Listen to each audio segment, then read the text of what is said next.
नमस्कार शेतकरी मित्रांनो, कृषी विश्वविज्ञान या यूट्यूब चॅनलने आपलं सर्वांचं स्वागत आहे। आज आपण जे आहे तर हरभऱ्याला फवारणी करत आहोत।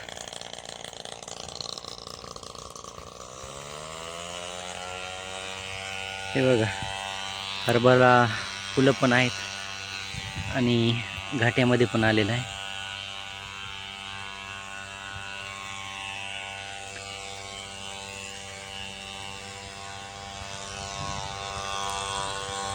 फुलं पण चांगल्या प्रकारे लागली आणि घाटे पण धरलेले आहेत।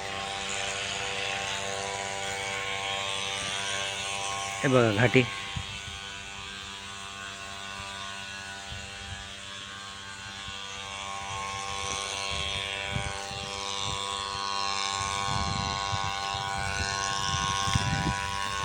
आता 5 ते 6 दिवस झाले आभाळ आहे। कधी ढगाळ येते, कधी ऊन पण पडते आणि सकाळी पण चांगलं धुकं पडते आणि आभाळ पण येत आहे।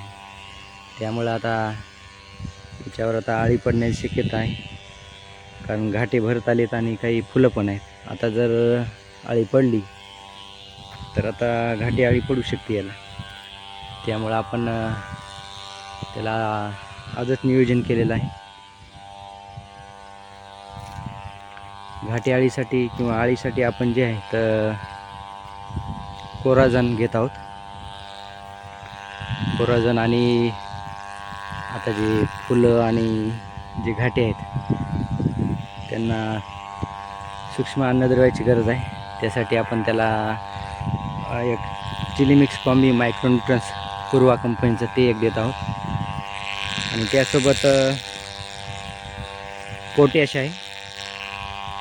पोटॅशनं त्यामुळे जे हरभऱ्याचे घाटे जे आहेत, दाणे जे आहेत ते चांगल्या प्रकारे भरतात आणि त्याची आकार पण वाढतो। त्यामुळे वजनात फरक पडतो। ते आपण असं 3 कॉम्बिनेशन घेतलेत आज। हे आपण बघू शकतो फवारणी चालू आहे।